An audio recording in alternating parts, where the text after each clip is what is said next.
자, 그래서 우리가 2번 단어는 거주 공간이라고 되어 있지만 우리가 계속해서 도시에 대해서 배웠었잖아요.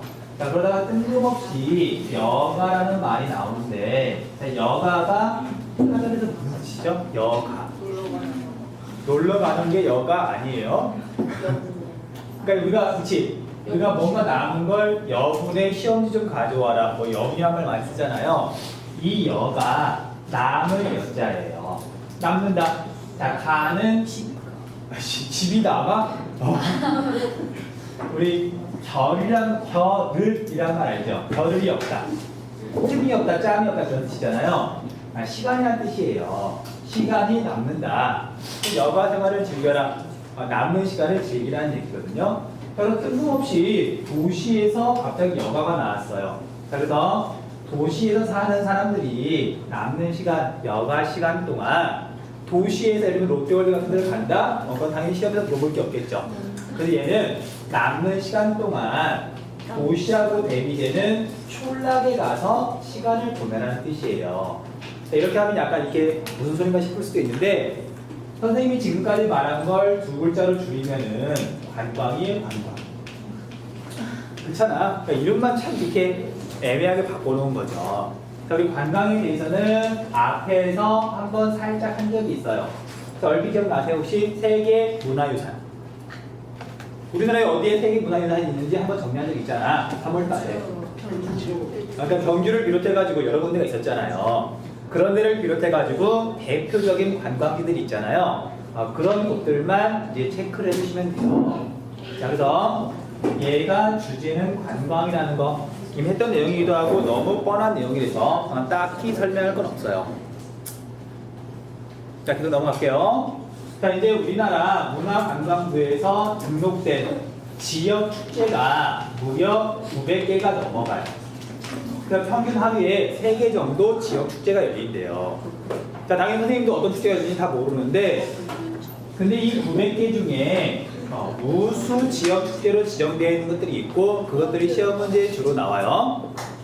물론 그걸 다 외울 필요는 없고, 그냥 우리가 내신을 위해서는 우리 교재에 있는 문제만 꼼꼼하게 풀어보시면 되고요. 수능을 위해서는 기출문제, 평가원, 그 다음에 교육청 수능 기출문제만 꼼꼼하게 풀어보시면 돼요. 자, 그래서 우리가 이제 뒤에 가서 그냥 곧바로 문제를 풀어보도록 할게요. 176페이지로 넘어가세요. 176페이지. 자, 176페이지 아래쪽에 있는 문제를 보면은 A, B, C, D 네 지역이 있는데, 자, 네 군데 중에 세 군데는 시험에서 굉장히 자주 물어보는 동네예요. 그래서 중요한 동네니까 하나씩 설명을 해볼게요. 자, A 지역의 이름이 어디예요? 뭐예요? A가 어디일까? 충청남도? 당연히 충청남도 어디 있는지 잘 모르는데 거기에 지역까지 물어보니까, 자, A가 어디냐면 적으면 아마 여러분들 다 아하 그럴 거예요. 어디냐면 보령이라는 데예요. 자, 보령이 뭘로 유명해, 나연아? 자, 녹차라고 진짜 벌써 5번째 수업하고 있는데 다 녹차래. 녹차는 어디야? 그래, 보성이잖아. 그래, 보령은 뭘로 유명하냐면요, 머드 축제로 유명하잖아요. 안 해봤어. 이거 꼭 가봐야 아냐? 선생님도 안 가봤어. 근데 처음에 머드 축제가 이렇게 열렸을 때는 그 나름 이게 홍보도 많이 하고 좀 해서 외국인들도 많이 찾고 그랬는데, 지금은 좀 많이 변해서 주로 이제 내국인들만, 우리나라 사람들만 찾는다 그래요. 아무튼 머드 축제가 유명하고요. 자, 보령은 하나만 더 알아둘게요. 자, 여기가 서해안 바닷가 지역인데 재밌게도 옛날에 석탄이 많이 나오던 동네예요. 물론 지금은 석탄을 캐진 않지만 그 과거를 기념하면서 관광상품으로 만들었어요. 자, 그래서 여기에 가면은 석탄 박물관이 있어요. 가면 뭐가 있는데요? 그냥 석탄 박물관. 석탄이 있어요. 그러니까 옛날에- 석탄을 전시해서 이거는 막 60년 된 석탄입니다. 뭐 이러면서. 아무튼 나중에 아무튼 그 보령 가보거든. 그러니까 석탄 박물관 같은 경우에도 있고, 그다음에 옛날 탄광 같은 경우에는 땅속으로 되게 깊이 굴을 파놨잖아요. 그러니까 시원한 바람이 나와서 여름에 이제 냉풍 욕장 있죠. 시원한 바람 나오는 곳 그렇게 이용하기도 하고 그래요. 자, 참고로 여기 그렇게 멀지 않은 곳에 우리 광명 있는 거 알고 광명시 광명? 광명시 이름 들어봤어요? 자, 광명에 가면은 옛날에 이제 탄광은 아니었고 광산이 있었는데 그걸 작년엔가 관광 상품으로 꾸며가지고 개장한 곳이 있어요. 그래서 이거 전혀 상관없는 얘기인데 광명에 가면 광산 이름이 가학광산이라고 있어요. 나중에 한번 가보세요. 여기 가면은 이제 안에 좀 넓은 공간도 있고 그래가지고 연주회도 하고 꽤 잘 꾸며놨다고 그러더라고요. 멀지 않으니까. 그래서 우리가 A, 모형 기억 좀 해주세요. 유명하잖아. 아이 녹차 말고 뭐도 숙제로 유명하잖아. 응? 참고로 보성은 그다음에 녹차는 따뜻한 지역에서 자라기 때문에 보성은 전라남도 거의 남해안 지역이에요. 응? 자, 그 다음에 B 지역 볼게요. 자, B도 시험에서 종종 나오는데 가슴이 뻥 뚫릴 정도의 넓은 평야. 그래서 여기서 열리는 축제 이름이 뭐냐면 지평선 축제예요. 자, 우리나라에 지평선이 보이는 곳이 있어요. 지평선이 뭔지 알죠? 그래서 우리 서울 같은 경우 하더라도 사방이 산으로 삥 둘러싸여 있어가지고 어디서든 산이 보인단 말이에요. 근데 이 B 일대는 워낙 평야가 넓어가지고 정말 지평선이 보여요. 그 축제 이름이 지평선이야. 자, 안타깝게도 정읍은 아니고요. 정읍 바로 옆에 이 동네 이름이 김제예요. 김제 외워주세요. 자, 동네 이름을 외운다기보다는 우리 새만금 간척 사업에 포함되는 지역이라서 위치를 좀 기억해 두시면 좋을 거예요. 자, 지평선 축제 가서 뭐 하냐고 애들이 물어보더라고요. 뭐 하기는 여기 가면 정말 눈밖에 없거든요. 그래서 이게 가을에 체험사라는 거지. 가면 낫 들고 가서 벼도 배워보고 그 다음에 일부러 농약 같은 거 안 치고 이게 벼농사를 지어놓은 곳에 가가지고 그럼 거기가 뭐가 많냐면 메뚜기가 당연히 많아요. 그 메뚜기 잡아다가 볶아도 좀 먹어보고 그런. 야, 메뚜기 맛있어. 이런. 야, 소고기나 소나 메뚜기나 급이 다르죠. 달라? 그래? 우리 비교해요. 비슷한 것 같은데. 자, 아무튼 그 다음에 김제 지평선 축제도 기출문제에서 몇 번 나왔던 동네이기 때문에 얘도 시험에 나올 가능성이 또 높아요. 그 다음 C 볼게요. 자, C는 2010년 세계문화유산으로 등재된 대표적인 양반 직성촌이다. 자, 이게 경상북도에서 양반 마을로 유명한 동네. 세계문화유산으로 등재된 곳. 양반. 자, C가 어디예요? 여기 되게 유명한 동네야. 안동을. 그래, 안동이야, 안동. 여기가 안동. 자, 안동은 여러분들 시험 문제에 나올 가능성이 역시 굉장히 높은 동네예요. 자, 우스갯소리로 한국지를 이렇게 이제 가르치는 또는 이제 그런 교과서를 만드시는 분들이 지역 축제보다도 지역에서 유명한 먹을거리를 이렇게 자꾸 넣고 싶어 하긴 하는데 문제는 먹을거리를 이렇게 내용에 포함시키잖아? 그럼 문제를 냈을 때 변별력이 없어서 애들이 다 맞춰요. 그래서 못 넣고 있어요. 자, 그래서 C는 안동이고요. 자, D는 뭐로 유명해요? 어디 가요? 아니요.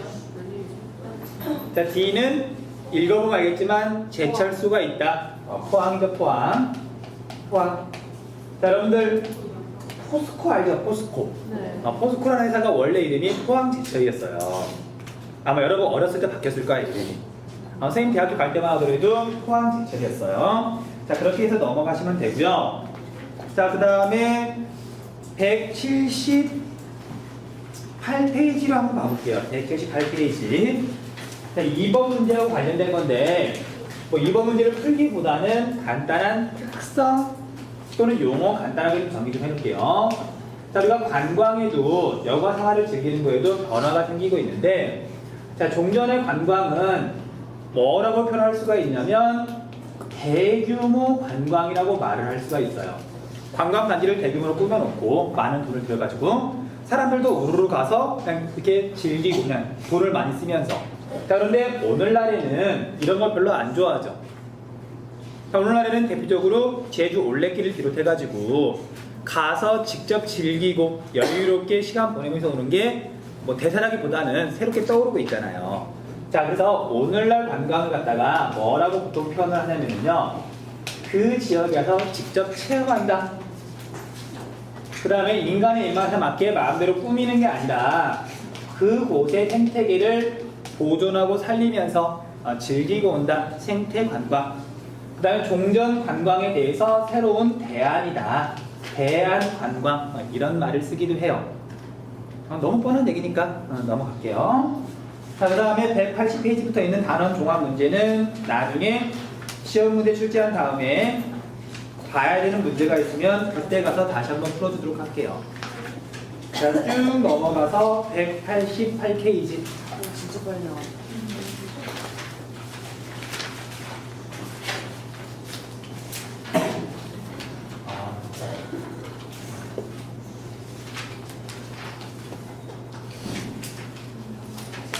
네. 담요 가져와도 된다고요? 어디 있는데요? 아, 갖다 놓으세요.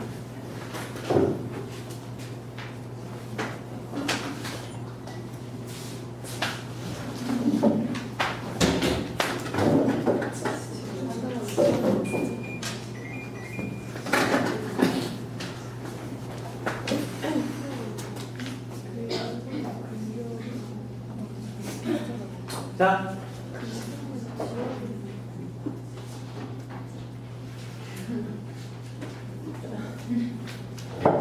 옆에 누구지?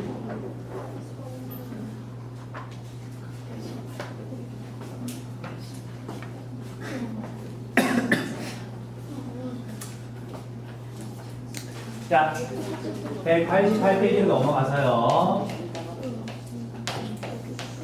자, 이제 단원 이름을 보면은 자원의 특성과 분포라고 돼 있죠. 자, 자원에 대해서 이제 앞으로 한 3시간 정도 공부를 좀 해볼게요.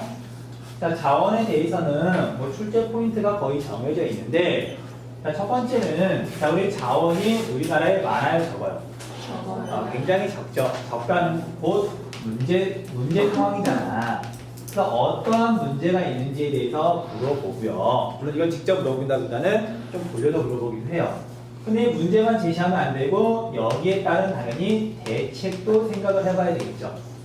그래서 우리나라에서 자원 문제를 해결하기 위한 가장 근본적인 해결책 뭐가 있을까? 여러분 다 알고 있는 내용인데. 수입을 자꾸 해? 지금도 충분히 수입을 많이 하고 있는데, 그렇죠? 그래서 이게 대책은 새롭고 그 다음에 재생 가능한 에너지 자원을 개발해서 쓰자. 또 이 신재생 에너지에 대해서는 수능에서도 거의 2년에 한 번 꼴 그냥 거의 나온다고 보시면 돼요. 굉장히 중요한 내용이에요. 그래서 양은 별로 안 되지만 풍력 또는 태양광 발전 있죠. 그게 출제 포인트가 되는 거예요. 자, 그 다음에 우리가 자원 중에서 가장 중요한 게 뭐냐면 에너지 자원이에요. 에너지. 자, 우리가 사람이 살아가는데 뭔가 힘이 필요한데 전기나 뭐 소리 같은 것들, 그러면 에너지 자원이라 그런단 말이에요. 이 에너지 자원에 대해서 굉장히 또 자주 물어봐요. 근데 이 부분이 사실 공부해보면 알겠지만 여러분들을 굉장히 짜증나게 하는 내용이에요. 자, 그럼 미리 부탁할게요. 이건 뭐 어떻게 이해하고 논리적으로 따지는 게 아니라 그냥 나중에 깔끔하게 외우는 부분이에요. 그러니까 외워서 문제 푸시면 돼요. 그러니까 어느 과목이든 외워야 되는 것들 있잖아. 핵심 나중에 제대로 정리해줄 거니까 그것만 딱 외워서 시험 보시면 된다고요. 고민하지 마세요. 응? 자, 넘어갈게요.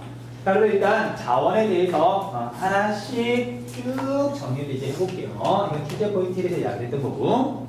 자, 먼저 뻔한 내용. 자, 자원이란 무엇일까? 자원이 뭐야? 에너지를 뽑을 수 있는 것. 이런 것도 포함해서. 이러지. 그냥 인간한테 유용한 모든 것, 사람한테 유용한 것, 이로운 것. 그래서 일단 자원이 뭔지는 대부분 알고 있는데, 자, 자원은 좁은 의미에서 말하는 자원이 있고요. 그 다음에 상대적으로 넓은 의미에서 말하는 자원이 있어요. 자, 이걸 뭐 구별하는 건 시험에 물론 나오진 않아요. 그냥 교재에 나온 거니까 체크하고 넘어가는 거예요. 자, 좁은 의미는 우리가 보통 생각하는 지하 자원 또는 천연 자원, 눈에 보이는 거. 그냥 넓은 의미는 인적 자원, 사람을 포함해서 뭐 문화 같은 것들 있잖아요. 그러니까 자연 천연 자원은 비슷해도 나라마다 잘 살고 못 살고 하는 정도가 다르기도 하잖아. 그건 바로 사람의 능력 때문에 그런 거잖아요. 그냥 넓은 의미와 좁은 의미가 있더라. 그 다음에 자, 자원은 이제 얘가 크게 두 가지 범위로 구별할 수가 있어요. 자, 이건 교재 188페이지 제일 위에 있는 그림 그대로 그릴 거거든요. 자, 일단 우리가 자원이 될 가능성이 있는 거는 자연이에요. 인간이 살아가고 있는 곳이 자연이잖아. 자연에 있는 건 뭐든지 일단 자원이 될 가능성은 있어요. 물론 인간이 이용하지 않는 것도 있잖아. 그래서 자연이 있는데 이 자연 중에서 인간이 이용할 수 있는 기술이 있다. 그걸 기술적 의미의 자원이라고 불러요. 기술이 없는 것도 있어요. 그러니까 아예 이용 못하는 것도 있다고. 자, 그에 비해서 자, 기술이 있다 그래서 모두 이용하는 건 아니에요. 실제로 경제적으로 가치가 있어가지고 돈이 될 때만 그걸 이용하잖아. 그래서 기술도 있고 실제로 이용했을 때 이익이 나는 거, 경제적으로 가치가 있는 거, 그걸 경제적 의미의 자원이라고 불러요. 자, 그래서 예를 들면 이런 식이에요. 자, 땅이 이렇게 있는데 지금 단면도예요. 자, 땅 속 무려 10km 깊이에 석탄이 매장이 돼 있어요. 얼마가 매장이 돼 있냐면 10kg이. 자, 얘는 분명히 일단 자원은 자원이에요. 석탄은 분명히 우리한테 가치가 있는 거니까. 근데 과연 이 석탄을 캐서 쓸까 안 쓸까? 당연히 상식에 생각할 때 이만큼 파 내려가가지고 이거 석탄을 이만큼을 캐내잖아요. 10kg을 캐내기 위해서 무려 아마 한 4, 5조는 돈이 들어갈 거예요. 땅 파는 게 쉬운 게 아니니까. 그러니까 이건 분명히 마음만 먹으면 돈이 썩어 들어가면은 남아 돌면 캐낼 수도 있겠지만 기술은 있어요. 근데 이용하지는 않죠. 자, 근데 반대로 땅이 이렇게 있는데 땅 바로 가까운 곳에 어마어마하게 많은 석탄이 매장이 돼 있어요. 이러면 실제로 이용을 하겠죠. 그래서 똑같은 석탄이라 하더라도 얘가 경제적으로 가치가 있느냐 없느냐에 따라서 범위가 달라진다고요. 그럼 우리가 용어 기술적 의미의 자원, 경제적 의미의 자원 이 용어 좀 알아두셔야 돼요.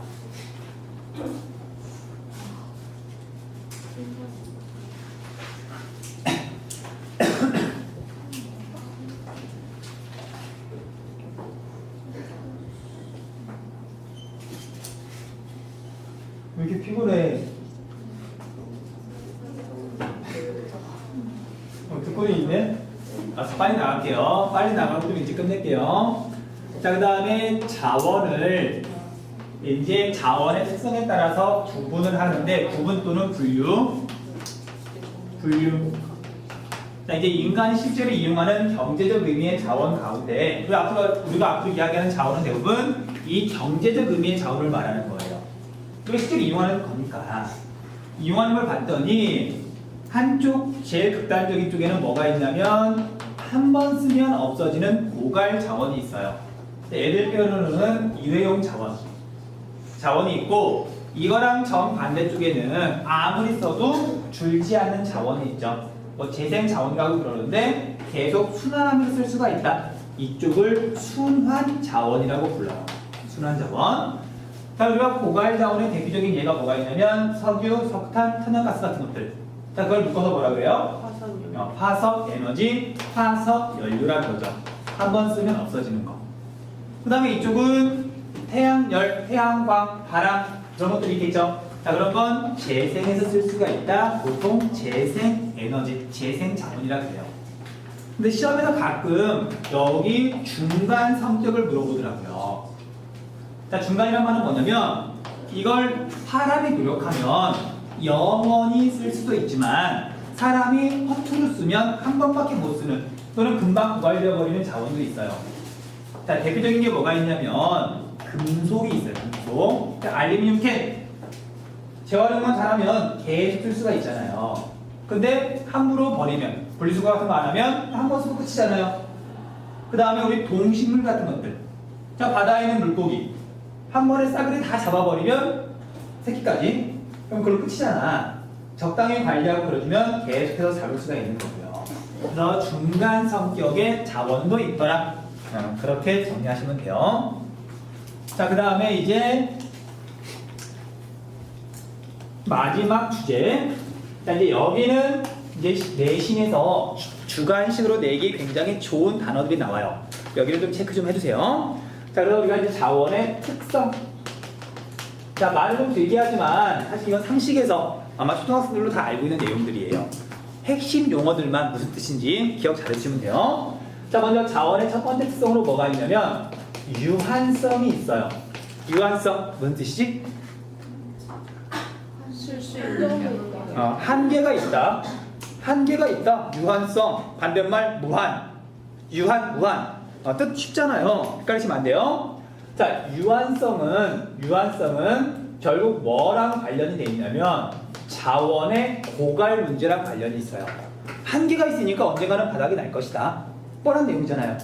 자, 이때 등장하는 용어가 두 가지가 있는데 하나는 시험 문제에서 부존량이라는 단어가 나와요.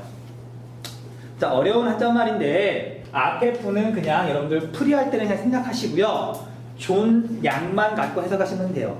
그래서 우리가 존양은 존재하는 양. 생각보다 아픈데? 그래서 자원이 존재하는 양이 있더라. 양이 있더라. 무한한 게 아니더라. 그런 뜻이에요. 부존량이 적다 많다 그런 말을 써요. 양이 많냐 적냐 그런 뜻이야. 자, 그 다음에 또 뭐가 있냐면 중요한 단어 가채연수라는 단어가 있어요. 가채연수. 연수는 몇 년이나 되느냐. 채는 채굴한다. 채굴이 무슨 뜻이죠? 땅에서 캐낸다. 가는 가능하다. 땅에서 캐낼 수 있는 가능한 연이 횟수가 몇 년이나 남았느냐. 자, 그래서 양이 이만큼 있는데 해마다 이만큼씩 했었어요. 그럼 앞으로 몇 년이나 했었을 수가 있느냐. 그런 뜻이에요. 그래서 가채 연수에 따라서 이제 고갈 문제가 생기는 거지. 자, 참고로 전 세계에 있는 주요 지하 자원은 가채 연수가 길다 짧다. 짧다. 짧으니까 요즘 자원 문제가 심각해지고 국제 자원 가격이 막 올라가고 있는 거잖아요. 실제로 그래요. 자, 그래서 유한성이란 단어를 주관식으로 내기가 좋은 거죠. 이런저런 말로 설명해 놓고 여기에 해당하는 자원의 특성은 무엇인가 물어볼 수 있잖아요. 체크해 주시라고요. 자, 그 다음에 자원의 두 번째 특성으로 뭐가 있냐면 편재성이 있어요. 자, 재는 존재한다. 편은, 자, 편식, 편해. 한쪽으로 치우쳐 있다. 골고루 퍼져 있는 게 아니라 치우쳐서 존재하는 걸 편재성이라고 불러요. 자, 우리나라 입장에서는 굉장히 서글픈 자원의 특성이에요. 자, 전 세계에는 석유나 천연가스나 또는 뭐 철광석이나 뭐 그런 것들이 꽤 많이 매장이 되어 있는데 우리나라에는 없거나 거의 없거나 한 곳에 치우쳐 있는 거죠. 그렇잖아. 그러니까 자원 문제가 근본적으로 생기는 거죠. 또 자, 그럼 이런 편재성하고 관련해 가지고는 단어 하나를 더 알아두셔야 돼요.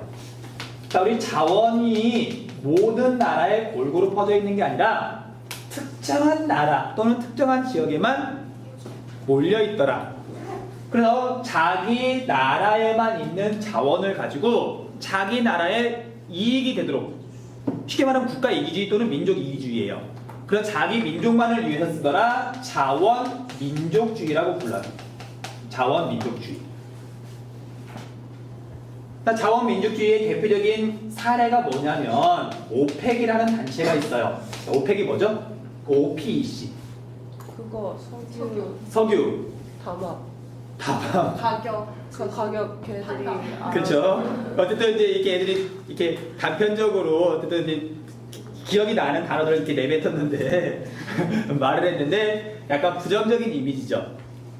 그러니까 오펙이라는 게 뭐냐면 석유가 나오는 주요 국가들이 서로 이제 협의체를 만든 거예요. 그래서 생산량이나 가격 같은 걸 조절을 하는 거지. 근데 우리나라 입장에서 되게 약간 얄밉죠. 석유 좀 싸게 팔지 꼭 비싸게 팔려 그러니까. 그런데 이걸 또 거꾸로 생각해보면, 자, 예를 들면 사우디아라비아 한번 봐보세요. 전 세계에서 석유가 제일 많이 매장되어 있는. 자, 걔네들은 사막 국가죠. 만약 걔네들 입장에서 석유가 없으면 끝나면 망해요. 망하잖아. 근데 문제는 석유는 언젠가는 고갈될 거예요. 걔네들 입장에서는 최대한 비싸게 팔아먹어야지. 우리 입장에서는 조금 이렇게 얄밉지만, 그러니까 이거 어떻게 상대적인 거긴 한데, 우리 입장에서는 어쨌든 자본민족주의는 그닥 좋은 건 아니죠. 어차피 우리는 자원이 없으니까. 우리는 밑줄의 본전이니까 아무것도 없죠. 자, 이건 한 예니까 이 하나만 들어줄게요. 자, 여러분들 중국이랑 일본이랑 사이가 겁나 안 좋아요. 한중일은 서로 사이가 안 좋잖아요. 근데 이제 중국이랑 일본 사이에 우리 독도랑 비슷한 관계에 있는 섬이 하나가 있어요. 이제 여러 개의 섬이 모여있는 이제 집합이거든요. 자, 이 섬 이름이 일본 이름으로는 센카쿠 열도, 중국어로는 다오이다오, 한자로 쓰면 조어도라고 하는 섬이 있어요. 자, 이것도 이제 무인도인데, 얘가 원래는 중국 거였는데 일본이 청일 전쟁 때 이 섬을 뺏어가 버렸어요. 청일 전쟁에서 일본이 이겼잖아. 근데 중국, 땅덩이가 넓은 중국 입장에서는 뭐 조그만한 섬 뺏겼다 그래서 뭐 자존심이 조금 상하지만 그냥 뭐 놔두지 뭐 그러고 있다가 1970년대부터 이 주위에 엄청나게 많은 석유와 천연가스가 발견이 된 거예요. 이해돼요? 그 지금은 일본이 이 섬을 이렇게 지배하고 있거든요. 실질적으로. 근데 중국이 이제 자꾸 이거 원래 우리 거였으니까 내놔라. 그러면 지금 일본은 못 주겠다. 그러고 거의 싸움이 날 지경이에요. 그래서 실제로 뭐 군함도 파견하고 전투기도 파견하고 정말 너 한 번만 더 하면 정말 싸워버리겠다. 뭐 그렇게 막 뻥도 치고 독도보다도 문제가 더 심각해요. 실제로 일본 군함이 독도에 오진 않잖아. 근데 얘네들은 가고 있거든요, 실제로. 그래서 그 상황에서 중국이 일본의 자원 민족주의를 이렇게 활용해가지고 한 방에 제압한 적이 있어요. 자, 중국이 전 세계에서 90% 이상을 생산하고 있는 자원 가운데 히토류라는 게 있어요. 이름 들어봤어요? 혹시 히토류? 네. 전자. 그쵸? 희귀한 흑 광물이야. 양은 굉장히 적은데 전자제품 만들 때 반드시 필요한 거예요. 전자제품에 반드시 필요한데 일본 전 핵심 사업이 전자제품이죠. 그래요? 그 중국 애들이 야 니들 계속 앞으로 지금처럼 자꾸 헛소리 하면 우리 이거 수출 안 해버릴 거야. 그랬더니 일본이 깨게 섬을 가져가라고 말은 못하겠고 차마. 그래서 지금 조용히 있는 중이에요. 그래서 이게 이런 것들이 자원민족주의가 되겠죠. 응? 개쓰레. 뭘 개쓰레기야. 국가 가위에서 세다고? 나 왜 그걸 쓰레기라고 들었지? 제 목소리가 잘 안 나오고 있어. 자, 그럼 또 한 가지 더. 자, 이제 중국하고 얘하고 이 섬 가지고 이제 계속 이제 다툼이 있잖아요. 그러니까 중국이 재작년인가 이런 말을 했어요. 섬 때문에 지금 서로 사이가 안 좋아지고 외교 문제로 번지고 있으니까 이걸 지금 당장 해결하지 말고 지금은 좀 놔두고 미래 세대, 다음 세대 사람들이 해결하도록 좀 놔두자. 중국이 그렇게 말했다니까? 왜 그렇게 말했을까?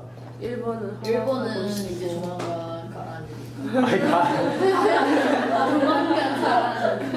야, 일본은 점점 속고 있는 나라예요. 뭘 속고 있어요? 가라앉는다고 지구과학 시간에 그랬는데 왜? 누가? 경제적으로 안 좋으니까. 이게 지금 세계지리가 아니라서 여러분들 한 번 생긴 육지는 가라앉지 않아요. 섬이잖아요. 어? 섬이잖아요. 육지가 아니야 그거는. 가라앉는다. 기본적으로 육지를 이루는 암석하고 바다에 있는 암석하고 밀도가 달라서 둘이 부딪히면 바다에 있는 암석만 계속 육지 밑으로 이렇게 들어가는 거고 육지는 계속 떠 있어요. 그렇게 들어가다가 육지가 없어진대요. 자, 그래서 중국 애들이 그렇게 말한 이유가 난 지금 내가 정답을 말하는 줄 알았어. 자, 여러분들 요즘 일본 잘 나가요? 잘 안 나가요? 안 나가요. 얘들 약간 비리비리하죠? 비실비실되죠? 시간이 지나면 얘들은 계속 하향세고 중국은 올라가요. 올라가는 중이죠. 자, 30년이 지나면 중국이 졌어요. 뭐 말싸움 할 것도 없어요. 30년 지나면 중국이 그냥 이 섬 가져가면 돼요. 그때 없어질 수도 있어요. 그러니까 지금이야 얘가 이거 왜 우리 건데 저 가져가려 그러느냐 말이라도 하지만 30년 지나면 그냥 뺏어가면 얘는 그냥 줘야 돼. 그러니까 멀리 보고 그냥 30년 있다 해결하자 그런 거예요, 중국이. 넘어갈게요. 자, 마지막으로 자원의 세 번째 특성, 가변성이라는 게 있어요. 자, 말은 되게 쉬워요. 가능하다, 변하다, 변화 가능성이 있다. 자원은 고정되어 있는 게 아니라 문화에 따라서 또는 시간이 지남에 따라서 또는 기술이 발달함에 따라서 얘가 변화가 일어난다. 자, 예를 들어 보면 되게 쉬워요. 자, 우리한테는 엄청나게 훌륭한, 엄청나게 좋은 식량 자원인 돼지고기. 자, 무슬림들한테는 돼지고기가 식량 자원이 안 돼요. 아니죠. 무슬림들은 돼지고기 안 먹잖아요. 이슬람교 애들은 돼지고기 안 먹어요. 그러니까 문화에 따라 다르다고요. 자, 우리는 메뚜기를 잘 안 먹지만 메뚜기를 정말 열심히 먹는 나라들도 많아요. 쌤이요. 아 저는 정국이 말. 저는 자, 그 다음에 뭐 시간이라 그랬지만 환경에 따라서 또 자원의 의미가 달라지기도 하는데, 이건 예가 되게 많지만 한 가지만 예를 들어볼게요. 자, 우리나라에 철광석을 생산하는 광산이 있어요. 그 얘가 옛날에는 우리나라에는 철광석을 캐내면 돈이 되니까 실제로 캐냈어요. 그래서 그때는 당연히 경제적 의미의 자원이었어요. 자, 그런데 이제 이 양이 사실은 많지는 않아요. 다른 나라에 비해서. 그리고 우리나라 인건비가 비싸다 보니까 시간이 지나는데 외국에서 값싼 철광석이 막 들어오기 시작하는 거예요. 그러니까 이제 굳이 우리나라에 있는 철광석을 캐낼 필요가 없어진 거죠. 자, 땅 속에는 여전히 철광석이 있지만 그걸 굳이 캐내지는 않는다. 돈이 안 되니까. 그래서 옛날에는 경제적 의미의 자원이었다가 한때는 기술적 의미의 자원으로 바뀌었어요. 철광석 광산이 문을 닫은 거예요. 돈이 안 되니까 캐내봤자. 그런데 더 시간이 지나서 봤더니 국제적으로 철광석 가격이 막 올라가기 시작해. 막 2배, 3배 뛰는 거야. 그래서 옛날에는 캐내봤자 돈이 안 됐지만 지금은 캐내면 돈이 돼요. 다시 되기 시작한 거예요. 그리고 다시 지금은 경제적 의미의 자원이 됐어요. 자원의 범위가 시간에 따라 달라진다, 변화가 가능하다, 가변성의 대표적인 예가 되는 거죠. 자, 적진 않을게요. 자, 우리가 오늘날 가장 중요한 에너지 자원인 석유 있죠? 네. 자, 200년 전에 석유는 자원이었을까? 아니었을까? 아니었어요. 아니었어요?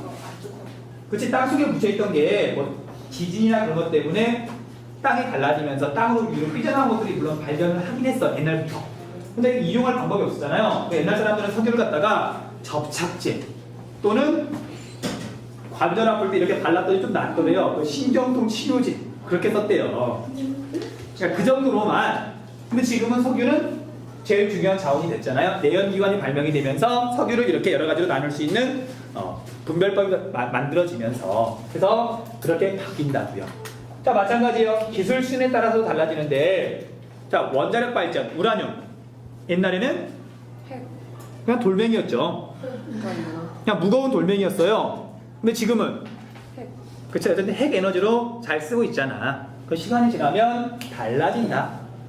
자, 그래서 유한성, 편재성, 가변성. 자, 세 가지는 단어를 좀 외워주세요. 여기까지 할게요. 질문.